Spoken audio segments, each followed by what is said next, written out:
stuff and stuff like that. You know what I'm saying? Especially, I mean, and we're also talking like Prohibition was kind of like around this time too, right? Was, yeah. And so we're talking like actual Prohibition cops who are actually used to looking for legit, actually hidden speakeasy. Right. Obviously, they weren't always looking for it. But sometimes they were looking for it because they wanted it. Right. And they wouldn't give us the secret of how they found it. Many of these cops would, that was a thing. They were actually specializing in finding these kind of hidden spots. There was a lot of that stuff going on with Prohibition, too. True. I saw this thing, I read this article a while back. It was about some famous place in New York. I can't remember the name of it, but the bar... It had, and behind the bar, there were all these shelves with bottles on them. Mm-hmm. And they had this cool setup rigged up where the bartender, if there was a raid, he could just pull a lever, and essentially the bottom would open, and all the shelves would just rotate 90 degrees, and the bottles would just drop straight down to the bottom. Destroy them. And into a chute that went down into the basement. Yeah. They had just totally destroyed everything. I mean, it was a really cool setup. I mean, if it's lose a dozen bottles worth of booze or get busted, I would break a bottle. My grandfather ran booze. I had a great uncle who was a bootlegger.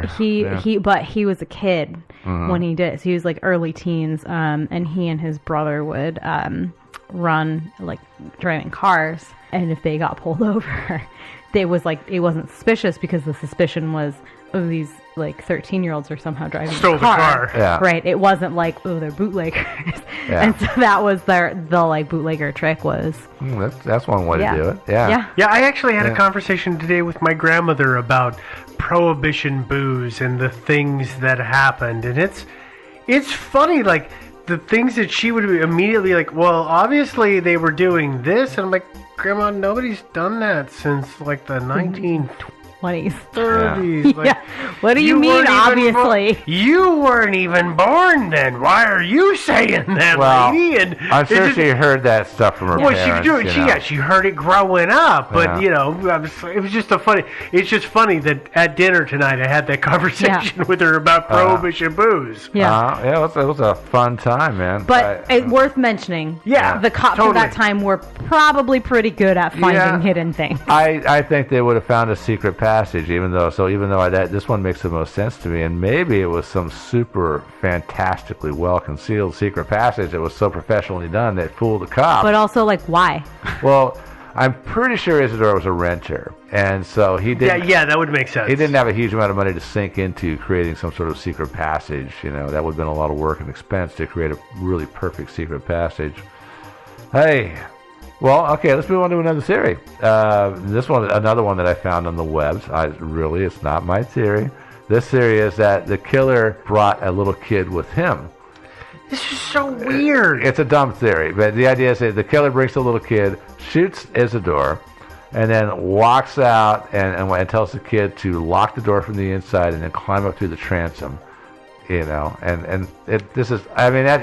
totally, it would work, but why the hell would anybody do that? What's that Tom Hanks movie where it's a Prohibition era movie, Perdition Road, and it is Tom Hanks who had nobody write us angry emails about the fact that I remembered the plot of this movie wrong, but there was something about Hanks and his son and be involved in murder stuff, and they were running around, they were robbing banks, and it was involving his son in it. And so the kid is like totally invested in this is what we're gonna do, so let's just apply this Hollywood mystique of enamored child to parent figure to say, Dad did this, we shut the door, I climb out the door, and we lock the whole place behind us, and we happen. Like, that is very Hollywood-esque. Yeah, well, that is a story we have heard. And it doesn't answer the question of why. But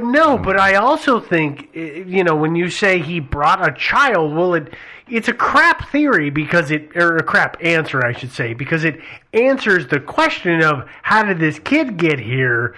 But then it's phenomenal in how it would happen. Well, yeah, and hope you're talking about a pretty small little kid too. Yeah. Yeah. They bring along to watch a murder. You know what? But that's the problem, is, man.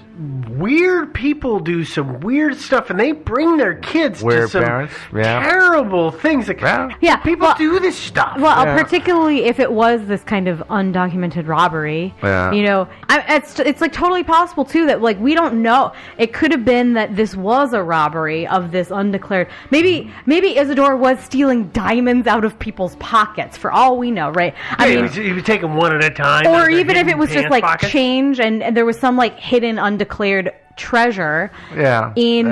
Or, it could have been this vindictive thing. Maybe he did steal a diamond necklace from some client, and he said, I don't know what you're talking about. And then the husband and kid came in, shot him, took the diamond necklace back. The kid, crawls out. The dad says, okay, we did this for mommy. It was totally, we were in the right. I'm so sorry that you had to see that. Keep your mouth shut about it. And there's no I'm sorry. It's in that day and age, it's shut your trap, kid. Right. This is what you do for the family. Right. There's no remorse in these But whatever things. happens, I mean, it is possible that there was this sort of integrated theory situation. Yeah, I think that I do think it is possible he did have something valuable in there that was taken, but it still makes no sense to me to bring a kid and have the kid. Oh no! I'm not in disagreement with that part. Yeah, it makes utterly no sense. It's FUBAR. Yeah, it really is. But it was a theory that's out there, so I gotta put them all out there for you guys. All right, Joe. So let me ask you this: I'm going to try and speed this up. Yeah, we're you almost have done two here. or three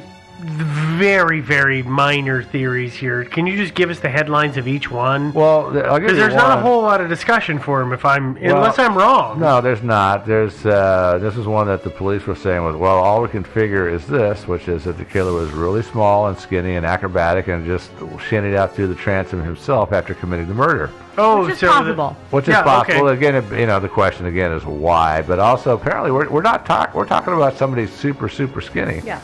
And it's still, the question still is why would you do it? I feel like I want to address this why for 2 seconds. Okay. Yeah. The thing that I want to address with the why is discovery. Discovery? Yeah. And that, we've talked about this before. So you want to leave the door locked to just delay the body being discovered? You just assume that this kind of reclusive, paranoid human has just locked himself in his apartment for a couple days, right? And maybe it's the weekend, maybe it's he knows there's not going to be clients coming in, whatever it is that assumedly delays discovery of this murder, of this crime, to give you even more time to escape. Clearly that did not work in this case, but I feel like that could be a reason to do that locked door, because if the door's locked and barred, a cop comes and knocks, it's locked, maybe they can even see if there is an actual bar and it's glass door, whatever, they can see that it's locked. It delays that. They just assume, oh God, the guy's asleep inside his own house. The keyhole is blocked because the key is locked from the inside. It's not. Well, yeah, there's still.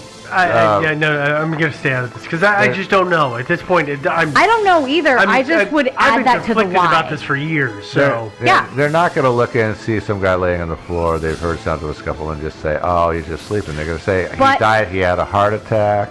Or he killed himself. There's all sorts of possibilities. Yeah, all sorts of possibilities that would make them think, well, we have to kick the door in and check this out. But if the lock has the key in it, they're going to assume, oh, he locked it from the inside. He's in there. And then, fine. And then, but he locked it from the inside and then had a heart attack. He locked it from the inside and then shot himself. Maybe. And so, so they kind of do, need to go inside. Even if they do, if somebody heard the scuffle, but the assumption here is that if this person thinks they're so nimble and amazing, they've created this locked door situation. Nobody heard anything, and then you get a couple days distance, and then nobody. Wait. And then the body's can I all ask smelly. a question because I hadn't thought about this before, and maybe this is where you're going with this, Devin? Is my long-standing presumption was that the door to Isidore Fink's apartment or business, wherever it was that he was found, was a solid wooden door. Yeah. Are you saying that no, in matter of fact, it was a door that had a large glass panel in it? I don't know. No, they didn't use those for apartments in those days, or today. But for his business, In New this is why York- I'm asking, because, again, we don't know how it was set up, and maybe the business side had a large plate glass window, which would afford the view that Devin is talking about, where they're saying, oh, look, he's sleeping it off, or No. oh, look, he's bleeding out. Yeah. I'm not saying it's like a clear panel like Joe's door where you can just look in and it's like, but there's Nobody come here and try and rob Joe, because you can see in his door, but he's got lots of guns. The kind of door I'm thinking of is like a. Have you watched Jessica Jones? Yeah, at all? I don't got watch that. that She's crap. got that frosted It's glass frosted, door. right? In New York, every once in a while, or like older buildings, sometimes they had frosted. Okay. One, like the top panel Okay. was Yeah, frosted. yeah. But even more than that, it wasn't that whole mention wasn't necessarily that like, oh, you can see a body in there. It was more that like, oh, you can see the steel bar. Okay. That's across it. Okay. That's across it, and that maybe Yeah. it was locked. It's not, again, that was not the important point for me. The important point for me was that Okay, it I would be- fixated on that, and that's probably my fault. But that it would perhaps be that if somebody went to all this trouble, it would be to buy themselves some time to continue to give them an alibi or whatever. Yeah, maybe. That's the only reason I can ever get behind these kind of locked door mysteries, right? Is that somebody had a reason that they wanted to make sure that the body wasn't found for a while. Yeah, that's other than that. Or, like I said, it might just be they want to just have a little fun with the whole thing, create this big Also puzzle, possible. and enjoy watching, reading the papers, and just reading how everybody's all like scratching their heads over this. Well, there's another possibility, which is, and it's maybe if assuming the windows were nailed shut in the way that I was talking about by drilling a hole, typically Something that's removable. yeah, it's a removable long nail. Egg. Yeah, or a peg or a nail, but I mostly see people do it with nails, but you could do a peg or whatever.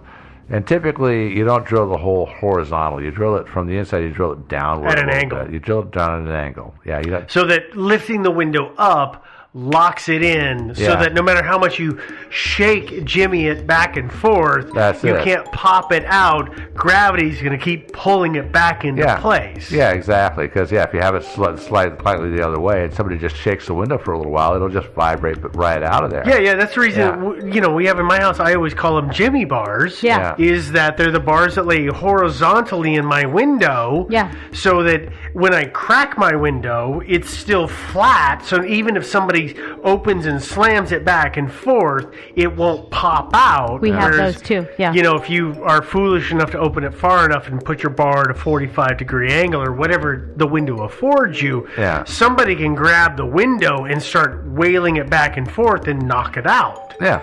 So it's a method of ensuring that it does not come out of place. Yeah, and so if somebody say if if somebody had been let in the front door, and it killed Isidore, decided to exit by the window, maybe he heard the neighbor outside yelling, I'm going for the police, and so he decides to boogie out the window.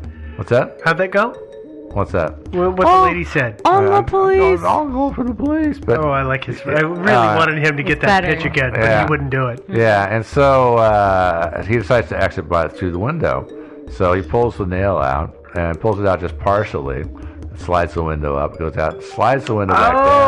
Oh, okay. Slides I the got window it. back down. I follow. And then if he's a clever burglar type, he might even it could be the nail would just accidentally sort of slide into place and lock the window just all unintentionally.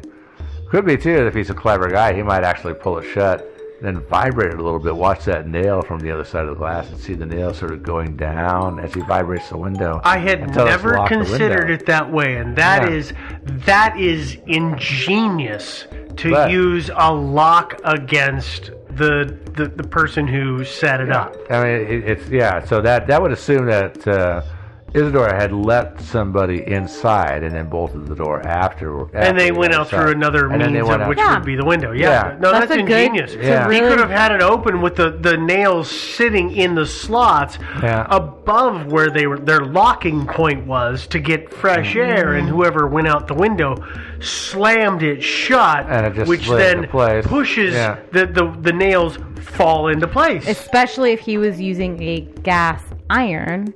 You don't want to have the build up of gas for the carbon monoxide to build up. And so he could have. And I'm again, this is the big assumption here is that he hadn't pounded nails into the window to permanently secure done the full old bend them over. Right. Yeah. I'm assuming that he actually, because you're going to want to open your windows occasionally. Yeah. So I'm assuming he just had nails. Especially if you have a laundry. Yeah. Oh, hell yeah. Yeah. Well, that's by far the best theory. No, actually, so far, okay, Joe, it's not. You win, hold on. He committed suicide, but the rats just carried the gun away.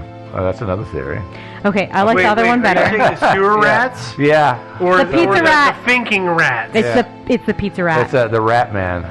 Yeah, no, that Bruce Wayne. Ratman. Yeah. Bruce Wayne is a terrible theory for this one. Yeah, so I'm thinking it's possible. I like that window he one. Went out the window and just assuming. Okay. It's official for once. You've changed my mind. All right, we'll go with that one then. Okay, it's good. All right, well, I guess that wraps it all up then, except for all the housekeeping. Yeah. If you've got a theory, you probably want to send us an email. Yeah, we got one of those things. It's thinkingsidewayspodcast@gmail.com. We also have a website, which is thinkingsidewayspodcast.com. And you can get our stuff there. You can listen to the episodes. You can also buy merch over on the right-hand side. And you can access our stuff like we're on Stitcher Premium. You can get the Stitcher Premium through our website. And all kinds of other fun stuff. Well, what else? You can also get to Instagram. We're on Instagram, and you can get to that through our website too, right? And don't forget to tell people how to get the good deals on Stitcher Premium, though. Well, that's important. Oh yeah. Speaking of which, Stitcher Premium. If you want to get the really good deal, you go to Stitcher.com/thinkingsideways. Use the code Sideways, and you will get a discount. It's like a free month, I think. Yeah, if you sign up if you sign up for a year. And don't forget, with Stitcher Premium, you do get ad-free content. You get the episode 4 days early. You get bonus content also once a month. Yeah, so it's a pretty swell deal. So Stitcher Premium, it's swell. Yeah, and there's other places. If you don't want to pay, there's lots of that too. You can go to iTunes and other streaming websites. Google Play, Stitcher, and Stitcher Regular. And of course, if you do that, subscribe, give us a rating and a review, preferably a good rating, good review. We like that. We're also on social media. We're on Facebook, where we have a group and a page. So you want to join the group, like the page. And when you join the group, you've got to answer 2 questions. What is your favorite color? Nope. And what is the color average airspeed the of hippopotamus? A swallow? No. What's the airspeed of a swallow? You could, honestly, you could answer those 2 questions and ignore, and our mods would probably still approve you because you answered 2 questions. Wait, are you knocking the quality of our moderators, which I don't agree with? I'm not. Or are you saying the creativity of giving a completely different answer might actually I'm saying all you have to do is prove that you're a human who listens to the show. Okay. But if you listen, but for in seriousness, we love you and you do great work, and I don't want to denigrate them. Mostly all I want is they send me pictures every time somebody answers. We see those. Every time somebody answers it wrong, and I love seeing those. So answer however you want, but realistically the answers are yes and Thursdays or weekly, whichever you prefer. Or if you respond to the second question with European or African ? You'll still get approved. I will let them know right now. I actually think that is an automatic acceptance, and we need to code that into Facebook. Probably should, yeah. So remember that then. Oh, but beyond the Facebook group and the page, there's also Twitter, where we are Thinking Sideways without the G. Lots of cool stuff going on there. We have a subreddit, Thinking Sideways on Reddit, and of course, as I said already, we're on Instagram, where we are Thinking Sideways Podcast, and that's about it, I guess. So, all right, good show. So, you guys, I guess we will see you all next week. Until then, no good puns for me. You guys? No, I'm still so freaking conflicted about this one. Yeah. It bugs the crap out of me. And I'm now upset that you've you've chosen it. I was very happy in the beginning, but now I'm upset. Oh, we finally got it out of the way. All right, guys. Next week. Bye. Crying emoji.